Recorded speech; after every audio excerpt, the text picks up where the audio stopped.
Welcome back to Orange State here on Z89, the beat of Syracuse, and we are joined right now with Congressman Dan Maffei. He has come into studio to talk about his campaign. How are you today, sir? I'm doing good. Good to be with you. Thank you so much for joining us. We've been hyping this for a while, so it's great to have you in here. We're excited. I think it's safe to say we're a little excited. I'm excited. Just a little. Good. I'm excited. Great to have you here. This is great. All right, so we're going to get into our 5 issues in 5 seconds, but before we do that, just want to hear a little bit about yourself, where you're from, how you got into politics, a little background on that sort of thing. I grew up less than 2 miles from here. Oh, all right. Yeah, Close by. right in the university area. Mostly Allen Street, and then Scott Home Terrace. I went to Ed Smith School, Levy, Nottingham High School. Went away to college. We'll talk about that. But I came back. I mean, everybody does. It's not a big deal. Yeah, well, a lot of people do. Yeah, no big deal. But it's weird for me because my grandparents and my parents all went to SU. My brother and sister went to SU, and my wife has a grad degree from SU. All right. So I don't know where I went wrong, but I bleed orange. You cut me, I bleed orange. That's what matters. Then I went off to college, came back. I worked actually in local television here. Oh, cool. All right. Channel Media 9. man. Yep, Channel 9. And then I went back to grad school, worked for Bill Bradley, and then Pat Moynihan as a press secretary, worked a few more years as a staffer, and then came back again.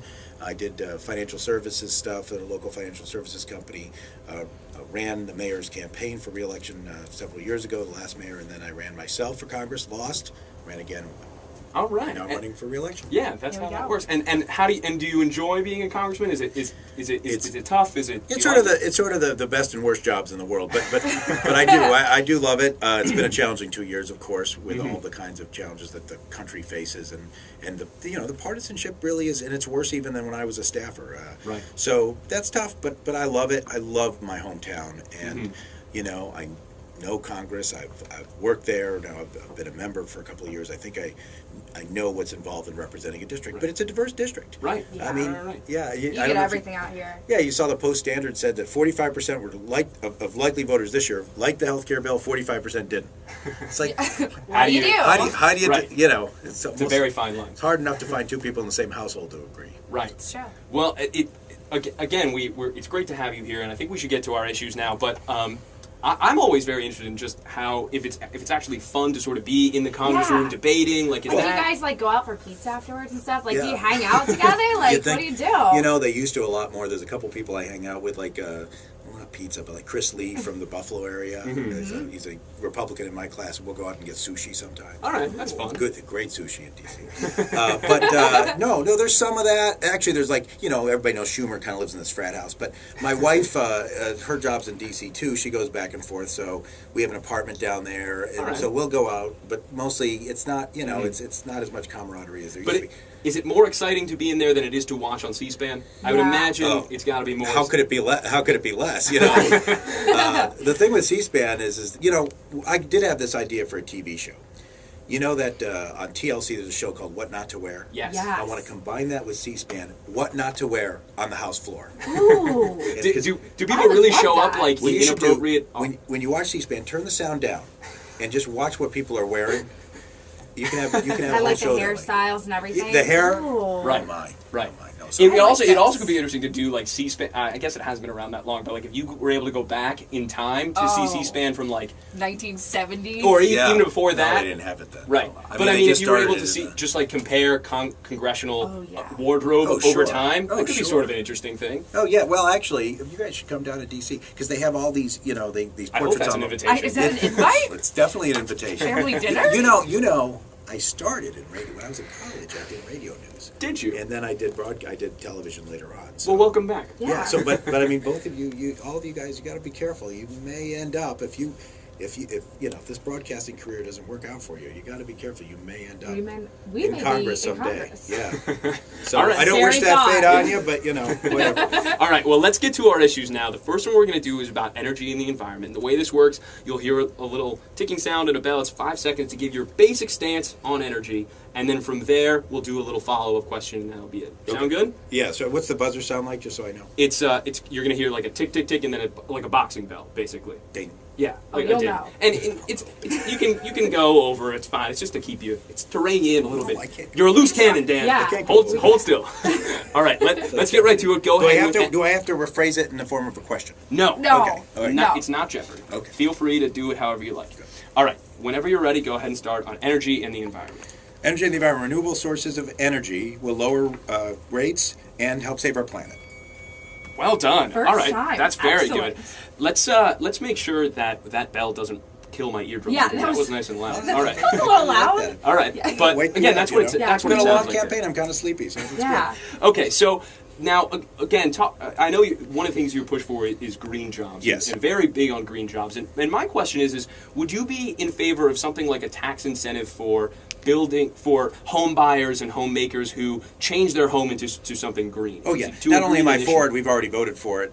It was in the stimulus bill. It was temporary. I think actually we should make it permanent because these are the kind of things that save money. If you can weatherize your home, and by the way, there's still, for people listening who do have their own home, there are weatherization tax credits still available that we can help you apply for. Oh, if you very call cool. our office.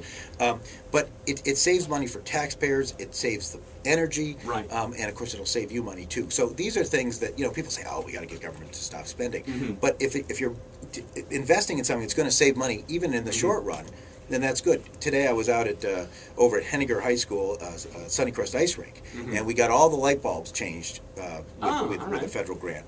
Well, the light bulbs are in there are much brighter, Yeah. and they take 50% of the energy. That's awesome. It's a win-win. It's little things It's a that win-win. you can do. It's a win-win, and we do a lot of that technology here. A lot of the kind of there's companies here that do smart thermostats that help lower the Right. energy efficiency. Right. We of course have the Center of Excellence here that works on building technologies. We have Syracuse University and ESF. We've got the Green Tech Garden downtown. So we already do a lot of this stuff. So that's why it really is an economic issue as well as Right. I think we got to save the planet. We've got a little argument in my campaign about whether global climate change is a myth or is reality. Well, clearly it's a reality science. And I would Absolutely. argue even if the jury is still out, why not just do it anyway? Exactly. Yeah. Like even if there is no global warming, like we'll say for And now if- that there isn't. Why yeah. not just do it? Because to be if good? if you do it and and we happen to be wrong, like I said, I think unless 95% Right. of scientists, but if it doesn't hurt anything. But Right. if you don't do it and you're wrong, no more That's- planet. you That's can't, the yeah, gamble. you No can't more go planet. back. All right, but you said it's an economic issue, so I Yeah. think Yeah. that takes us to our next Certainly issue. here in Central New York. Yeah, let's Right. go into the economy. So 5 seconds. Talk about. We want to talk about the Bush cut tax eras, but talk about whatever. However- Well, I do think we need to reform tax and trade policies to promote U.S. manufacturing and do that through high tech and green tech, like we were just talking about. Right pretty on good the at this buzzer. 5 seconds. Well, I thing. prepared you. Yeah. Say, It's that's hard to read my It's a handwriting. good thing. All right. Well, that's pretty cool, and I think the economy and green jobs, Right. like you said before, can That's really the work with future, it I together. definitely The thing that I'd like to add here is I think people don't quite realize how much of this is already going on in Central New York. There's a lot of skepticism, and people go, oh, these plants closed, the Chrysler plant closed, the General Motors plant. My grandfather grew up in this General Motors plant. My whole family worked in these old industrial Right. industries. And they think there's nothing going on because they don't see any big company move in with hundreds of jobs. Yeah. But there are little companies moving in. There are companies expanding.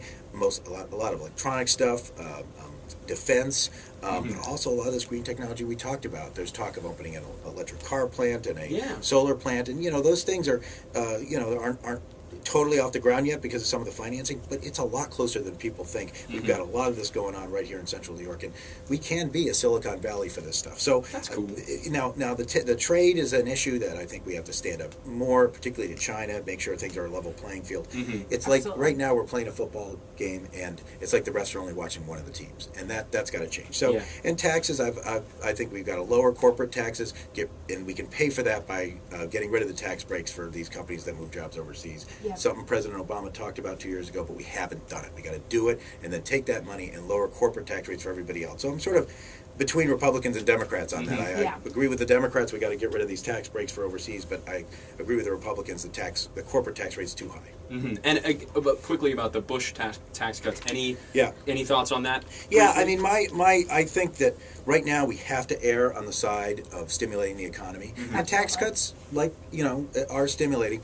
But once you get to, so I say, extend all the ones for the middle class. Actually, you make those permanent, and then at least extend up to $1 million of income. But beyond that, cut that off. The reason is because if people make over $1 million, first of all, they'll already get the tax break for less than $1 million. I mean, they'll still get the tax cuts for that. So it won't be like there will be no tax cuts for them. They'll just get the same as anybody else. But beyond that, most economists say that those tax cuts aren't stimulative because those people are already wealthy. They're already buying everything they need. And then you can do some deficit reduction. And believe it or not, we have so many wealthy people in this country that do make over $1 million a year that's actually a lot of deficit reduction. Yeah. All right. So that's good. I think we should go to our next one.